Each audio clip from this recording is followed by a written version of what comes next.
Good afternoon once again. Myself Dr. Mike from the Department of Community Medicine, Seventh Medical College, Indore. Today we will discussing about the descriptive epidemiology जो हमने पिछली बार पढ़ा था. Epidemiology का part है. यहाँ पे हम लोग प्राइम फोकस करने वाले हैं. मेनली जो एक पार्ट है एपिडेमियोलॉजी का, that is descriptive epidemiology. Let's see in the coming fourth.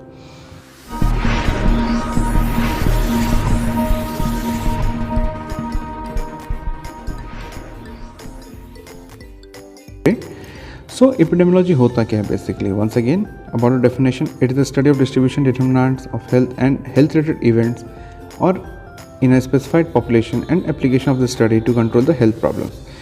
तो एपिडेमियोलॉजिकल स्टडी के हम दो बार में देखते हैं. एक ऑब्जर्वेशनल स्टडी होता है और एक एक्सपेरिमेंटल स्टडी होता है. तो ऑब्जर्वेशनल के अंदर दो पार्ट होते हैं, that is descriptive and next is analytical, जो आप देख पा रहे हैं. ठीक है. सो हम जो फोकस करने वाले हैं डिस्क्रिप्टिव पे. तो डिस्क्रिप्टिव का पार्ट हमने जो पहले पढ़ा था, basically it depends upon the three things. Time, place and person वाला कंसेप्ट है यहाँ पे जो हम आगे देखने वाले हैं. एक बार डेफिनेशन देख लेते हैं क्या कहता है. The study of distribution of health related event in a specified population by time, place and person, that is the main thing which you need to understand about the descriptive epidemiology. Main thing is that you need to understand कि procedure में काम कैसे करता है. Define the population to be studied, define the disease under study, describing the disease by time, place and person, that is the main thing which you need to understand while we are studying the descriptive epidemiology. Next comes the measurement of disease, comparing with the known indices and the formulation of etiological hypothesis. So these are the thing which जब आपसे exam में पूछा जाता है तो आपको ये 6 points लिखने आने चाहिए. वंस अगेन देख लेते हैं. डिफाइन द पॉपुलेशन, जो है पॉपुलेशन को डिफाइन करेंगे. अब पॉपुलेशन में क्या डिफाइन करना है हमें? डिजीज़ को डिफाइन करना है. डिजीज़ के बारे में क्या देखना है हमको? टाइम, प्लेस एंड पर्सन देखना है, कब, कैसे, कहाँ, किस लोगों को. फिर उसके बाद हम क्या देखेंगे? मेजरमेंट ऑफ डिजीज़, कितना है उसकी वैल्यू, कितना एक्सपोनेंशियल ग्रोथ दिख रहा है आपको डिजीज़ में. फिर उसके बाद हम इस डिजीज़ को कंपेयर करेंगे जो कि नोन इंडाइसिस है आपके पास, एंड उसके बाद एक हाइपोथेसिस जनरेट करेंगे कि ये एपिडेमिक है, एंडेमिक है, क्या है. ठीक है. So these are the basic steps formally you need to understand while you are studying the epidemiology. Now we are coming across the defining the population. अब define the population कैसे करते हैं? किसी भी खास जोग्राफिकल एरिया में, किसी खास प्रॉपर प्लेसेस पे कौन से लोग रहते हैं, उनको हम लोग कहते हैं पॉपुलेशन को डिफाइन करना. एंड डिफाइंड पॉपुलेशन एक नेक्स्ट टर्म आता है, वो क्या कहता है? It can be whole population in geographical area specially selected. ठीक है. So these are the various definition which you need to understand. ठीक है. सच हम यदि स्कूल में स्टडी कर रहे हैं तो स्कूल चिल्ड्रन के ऊपर बात करेंगे, हॉस्पिटल पेशेंट के ऊपर बात करेंगे. यदि हॉस्पिटल में बात कर रहे हैं तो इनका क्राइटेरिया क्या, how do you choose, basically आप अपना कैसे डिफाइन करते हैं डिस्क्रिप्टिव एपिडेमियोलॉजी के लिए स्टडी पार्ट. तो first thing is the large होना चाहिए आपका एरिया, ग्रुप एरिया स्टेबल होना चाहिए. वो वहीं रहना चाहिए कि वहीं आते जाते हो या वहीं कॉमन पॉइंट है जहाँ पे वो काम करते हैं. दूसरे कंट्रीज कम्युनिटीज से डिफरेंट रहेगा. कम्युनिटी पार्टिसिपेशन दिखेगा and accessibility of health services उनके पास रहेगी. ठीक है. जो हमको देखना होता है.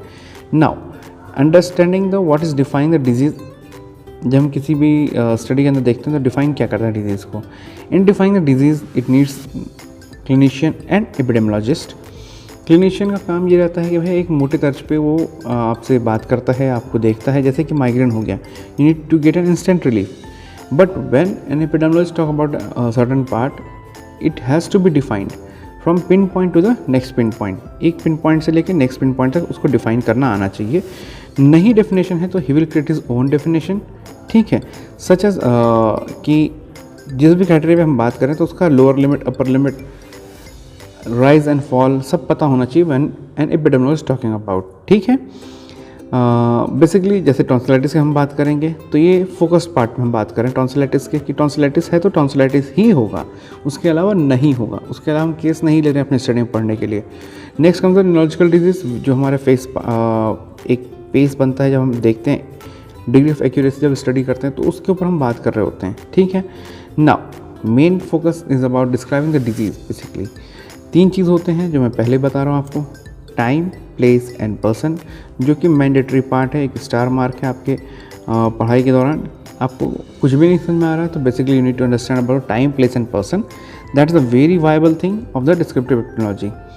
नाउ टाइम हम बात कर रहे हैं तो टाइम के अंदर हम देख लेते हैं क्या होता है. टाइम के अंदर 3 चीज़ होते हैं, short term fluctuation, periodic fluctuation and long term और सेक्युलर ट्रेंड.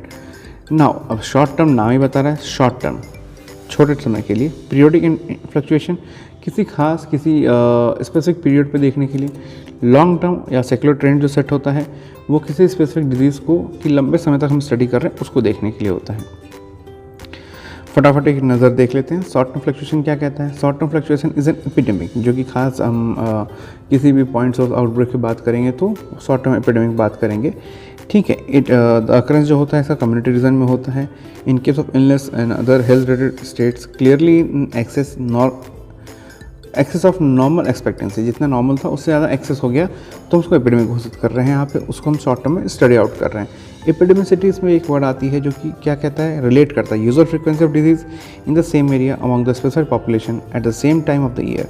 जैसे सपोज समर टाइम में डायरिया फैलता है क्योंकि पानी की दिक्कतें आती हैं, गंदा पानी मिलता है तो हर समर में फैल रहा है। तो ये एक ट्रेंड हो गया, आपको दिखेगा। शॉर्ट पीरियड के लिए भी है, समर में खाली फैल रहा है, इससे ज़्यादा हो नहीं रहा है। तो so you need to understand what we are talking basically. ठीक है, नाउ शॉर्ट टर्म के बारे में हम बात कर रहे थे तो इसमें आता है एक जो अपना टर्म था एपिडेमिक वाला पार्ट। तो वो क्या है, 3 टाइप के होते हैं एपिडेमिक वाले पार्ट। कहाँ से होते हैं, सोर्स के ऊपर बात करें तो common source epidemic, propagated epidemic and slow epidemic. Common source epidemic क्या होता है, सिंगल एक्सपोजर होता है आपको या पॉइंट सोर्स पे होता है। कंटिन्यूस और मल्टीपल एक्सपोजर क्या होता है, बार बार आप एक्सपोज हो रहे हैं उसी चीज़ के लिए। प्रोपेगेटेड क्या है, किसी पर्सन टू पर्सन पे जा रहा है, आपको प्रोपेगेट कर रहा है, चैनल मूव कर रही है, आगे बढ़ रही है, it is going towards you. ठीक है, मच्छर से आदमी में आ रहा है, आदमी से आदमी में जा रहा है, कुत्ते से आदमी में आ रहा है। So these are the various thing. Okay, animal reservoirs रहते हैं। And slow epidemic, slow epidemic भी हम आगे देखेंगे क्या है। सो कॉमन सोर्स एपिडेमिक क्या कहता है, the exposure of disease is agent is brief and essentially simultaneously the resultant case all develop with in one incubation of disease. अब भैया सिंगल एक्सपोजर था आपका, इस पॉइंट से आप क्रॉस कर रहे हो तो यहाँ पे इन्फेक्शन के चांसेस मैक्सिमम है और आपको हो भी रहा है। ठीक है, the main feature of the points of epidemic में क्या है कि इसका जो हम ग्रोथ कर्व देखते हैं ये इंस्टेंटली राइज करेगा और इंस्टेंटली फॉल करेगा। ठीक है, विदाउट एनी डिले, क्योंकि जो भी पॉइंट्स ऑफ इन्फेक्शन है वो इंक्यूबेशन पीरियड उसका सेम है थ्रू आउट द टाइम। सो इसलिए आपका जो एपिडेमिक कर्व है वो एकदम से राइज करेगा एंड फॉल करेगा। ठीक है, जैसा कि आप यहाँ देख पा रहे हैं, it is rising and falling with the natural log and the number of cases, estimated median incubation time ये आप देख पा रहे हैं। ठीक है, so these are the things which you need to understand while we are talking about the epidemiology। Examples बहुत सारे हैं, ये कॉमन एग्जाम्पल्स हैं जो आप हर जगह यूज़ कर सकते हैं। फूड पॉइजनिंग एक याद रख सकते हैं, मॉस्किटो इन्फेक्शियस एजेंट होता है, they can result from the contamination of environment और by the industrial chemical pollutant, Bhopal crash tragedy and various thing. ठीक है, so these are the various example which you need to understand. Food poisoning हमने देखा, उसमें होता क्या है, कैसे होता है, प्रोपेगेटेड भी देख लिया हमने। ठीक है, now we are talking about the common source. Common source में क्या होता है, epidemic continues to over more than one incubation period, मतलब एक सिंगल टाइम पे यहाँ पे इंक्यूबेशन पीरियड बना, एक सिंगल टाइम पे यहाँ बना। ठीक है, और रिपीटेड मोड पे भी चल रहा है, एक फॉलोइंग पैटर्न फॉलो कर रहा है। ठीक है, जो अपना कॉमन सोर्स जहाँ था एपिडेमिक का वो हो गया प्रोपेगेटिव चैनल पे, मतलब आगे आगे बढ़ता ही जा रहा है वो। जैसे कि एक बेस्ट एग्जांपल था हमारा कॉलेरा का, एक बार फैलना चालू हुआ, धीरे से हर जगह फैलता ही चला गया। ठीक है, now we are talking about the propagated part जो हमने पहले ही पढ़ा है। पर्सन टू पर्सन एपिडेमिक में क्या है, हेपेटाइटिस ए, पोलियो, ये सब आगे जा रहा है, ओरोफिकल रोड से होता है पोलियो। ठीक है, तो भैया कहीं ना कहीं आदमी सफ़र कर रहा है इनसे और इनका खामियाजा भुगतना पड़ रहा है सबको। आर्थ्रोपोड वेक्टर्स में malaria the most common example हम बात करेंगे। कुछ भी नया आपको एक्स्ट्रा याद नहीं रखने की जरूरत है, हम पिन पॉइंट बात करेंगे। ओके, एनिमल रिजर्वायर में टॉक्सोप्लाज्मोसिस हो गया। The epidemic usually shows a gradual rise and tail off over much longer period of time. It continues till all susceptible are depleted. तब तक कंटिन्यू करें जब तक जितने जिस शक कर रहे हैं आप डिजीज़ के ऊपर वो सब डिप्लीट ना हो जाए, तब तक आप आखिरी में निष्कर्ष पहुंचेंगे। ओके, पीरियोडिक फ्लक्चुएशन में क्या होता है, 2 टाइप के आते हैं। सीजनल ट्रेंड आता है। सीजनल ट्रेंड में क्या होता है, the characteristics of many communicable disease देखने को मिलता है, जैसे कि मिजल्स बच्चे को अर्ली स्प्रिंग में होता है। Upper respiratory tract infection seasonal rise दिखता है, ठंडी के समय पर अक्सर हम लोगों को ऊपर रेस्पिरेटरी ट्रैक्ट इन्फेक्शन होता है क्योंकि ठंडी बढ़ जाती है अपने आसपास में, कफिंग चालू हो जाता है। ठीक है, जीआई इन्फेक्शन मोस्ट प्रोमिनेंट कब दिखता है, समर में दिखता है, जो मैंने पहले बात किया अभी। Non infectious disease like sun stroke, hay fever, snake bite also exhibit seasonal variations. बरसात में अक्सर सांप निकलते हैं, ठीक है। हे फीवर है तो जब हम काम कर रहे होते हैं तब दिखता है। सन स्ट्रोक जब हम धूप में ज़्यादा घूम रहे होते हैं without any protection. Cycle trend में हम बात करें, ये क्या है, एक साइकिल के अंदर दिखेगा। जैसे कि हम बात करें तो एक शॉर्ट पीरियड ऑफ टाइम में कैसे क्या चालू हुआ और कैसे कैसे एंड हुआ। सो नाम ही इनका साइक्लिक ट्रेंड है। स्टार्ट भी इधर से होता है और एंड भी अपने आप पे ही होता है। जैसे कि मिजल्स, रूबेला, जिन पे हमें गौर करना चाहिए, एवरेज 6 to 9 ईयर्स में दिखता है। मिजल्स प्री वैक्सीनेशन एरा में major peaks about 2 to 3 year, 2 से 3 साल में दिखता था हमें इसका स्पाइक्स। नॉन इन्फेक्शियस कंडीशन, जैसे कि आपने एक्सीडेंट कर लिया आपने आपका, तो these are cyclic trends, okay. Long term के बारे में बात करें, सेक्युलर ट्रेंड के बारे में मैंने बताया था। It talks about the various long बीमारियों के बारे में बात करते हैं, जैसे कि coronary heart disease, lung cancer, diabetes showed up consistent upward trend in the developing countries during the past 50 years with the decline of TB, typhoid and diphtheria। पहले ये सब हीरो थे अपने यहाँ के, अब ये सप्रेस हो गए हैं। अब हीरो लोग क्या हैं, चेंज हो गए हैं। तो हीरो में ये आ गए मेन लीडिंग रोल में, ठीक है। So these are thing. Place distribution में बात करेंगे तो भैया जियोग्राफिकल पैटर्न जो है हर जगह का, हर जगह की पानी, हर जगह की बोली चेंज हो जाती है। तो it's basically depend upon the place distribution also. तो उसी कॉमन प्लेस के ऊपर हम बात करेंगे, नथिंग न्यू अबाउट इट। बहुत सारे वेरिएशंस आते हैं आपकी जगह के बारे में। तो इंटरनेशनल वेरिएशन होता है, नेशनल, रूरल, अर्बन, लोकल। तो हम नीचे से चालू करते हैं, तो किसी गांव से चालू किया अपन ने, उसको रूरल में लाए, शहर में, शहर से नेशनल, पूरे देश में, एंड उसके इंटरनेशनल क्रॉस वेरिएशन पर हम चेक करने लगे, ठीक है। अब इंटरनेशनल वेरिएशन में जैसे एग्जांपल्स पे हम बात करेंगे तो आपको ज़्यादा दिमाग में याद रहेगा।